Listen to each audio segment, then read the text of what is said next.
tagon mga kapaglaom, ug mailipayong adlawng igpapahulay. Ang uluhan sa atong hilisgutan niining adlaw, ang sala sa pagtuon sa Biblia. Ug ang atong teksto makita sa Ezekiel Kapitulo 3, versikulo 17 o 18 nga nag-ingon, Anak sa tawo, gihimo ko ikaw nga magbalantay alang sa balay sa Israel. Busa, pamati sa pulong sa akong bakbak, ug hatagi sila ug pagpasidaan gikan kanako. Sa diha nga ako moingon sa tawong dautan, sa pagkamatuod ikaw mamatay. Ug ikaw wala magahatag kaniya og pagpasidaan ni magsulti sa pagbadlong sa dautan gikan sa mangilad niyang dalan aron sa pagluwas sa iyang kinabuhi. Ang maong tawo nga dautan mamatay sa iyang kasalanan.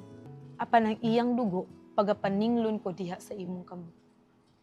Ang diskubre ni William Miller sa 1818 nga si Jesus mubalik nganhi sa yuta, mga 25 ka tuig nga moabot, nagpuno sa iyang kasing-kasing sa kalipay. Maayo kadto. Apan iya nga natiman-an, ang pagkakabig miabot kanako uban sa kusganong kusog bahin sa akong buluhaton ngadto sa kalibutan tungod sa pagtan-aw sa ebidensya nga nakatandog sa akong hunahuna. Kung haduol na ang katapusan, importante nga ang kalibutan mahibalubahin niini. Iyang gituuhan nga ang iyang konklusyon bahin sa pag-anhi tingali supakon sa mga dili Dios nun. Apan siya walay pagduha-duha nga ang mga Kristohanon sa bisan diing dapita mudawat kanila nga malipayon sa panahon nga sila adunay higayon sa pagdungog bahin kanila. Apan nahadlok siya sa pagpahayag sa iya nga mga nakaplagan. Basin pinaagi sa ubang mga posibilidad, masayop ako ug sa bisan unsa nga paagi makapasalaag kang bisan kinsa. Ang resulta, naggahin na usab siya og 5 ka tuig niadtong 1818 hangtod niadtong 1823 sa pagpadayon sa pagtuon sa Biblia. Samtang iyang giwala ang usa ka pagsupak ngadto sa iya nga pagsabot bahin sa pag-anhi, lain na usab ang moabot sa iyang hunahuna sama sa nianang adlaw ug takna walay usa nga nahibalo. Sulod ni adtong 5 ka tuig namatikdan ni Miller ni adtong 1845. Dugang nga pagsupak mitumaw sa iyang hunahuna labaw kaysa sa gipahayag sa akong mga kaatbang sukad. Ug ako wala nay nahibaluan nga pagsupak, sukad nga wala mahuna-hunaan, nga wala moabot kanako. Apan human sa pagpadayon sa pagtuon, siya nagtuo nga iyang matubag ang tanan kanila gikan sa Biblia. Busa, human sa 7 ka tuig sa pagtuon, hingpit ang pagtuon ni Miller sa iyang kaugalingon nga si Kristo mubalik sa tuig 1843. Niana nga punto, nagtaho si Miller nga ang katungdanan sa paghatag sa pamatuod sa pagkaduol sa pag-anhi ngadto sa uban nga akong gilikayan sama ka usapa mibalik kanako sa hilabihan kadakong.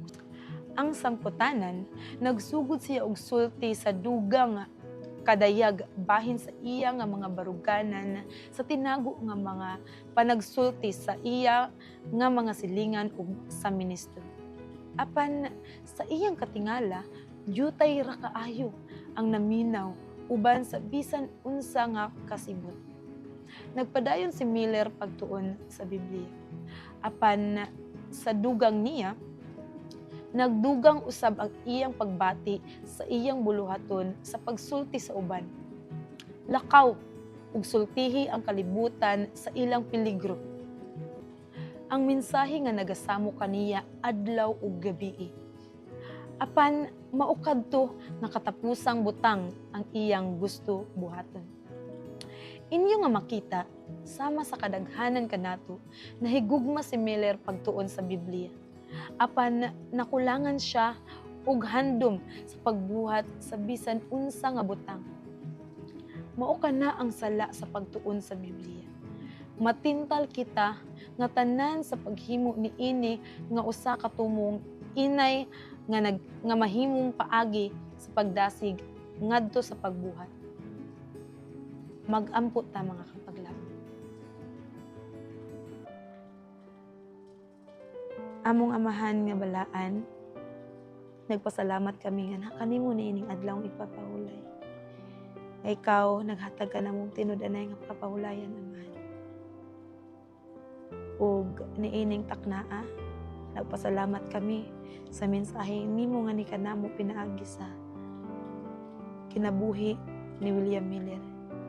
Ikaw nagpahinumdum kanamo unsa ka importante nga dili lamang ang amuang kaugalingon, ang amuang paninghuhaan nga maluwas o makadungog sa kamatuoran, kung dili maninguha usab kami sa pagduso sa buhat nga mao ang pag-share sa kamatuoran sa mga tao nga nakapalibot sa amuan. O dili nimo tugutan nga kami mahimo nga mahadlok, kung dili tagaan ni minimo kasing-kasing nga willing nga mo stel sa kalibutan sa maayong balita. Daghang salamat tungod kay imong ginungog ang amuang pag-ampo, ug ikaw hapit na gayud nga mabalik tungod sa imuha nga mga pagtabang sa pagduso sa buhat. Ang salamat sa pagdungog sa among pag-ampo sa ngalan ni Jesus nga bugtong luluwas. Amen.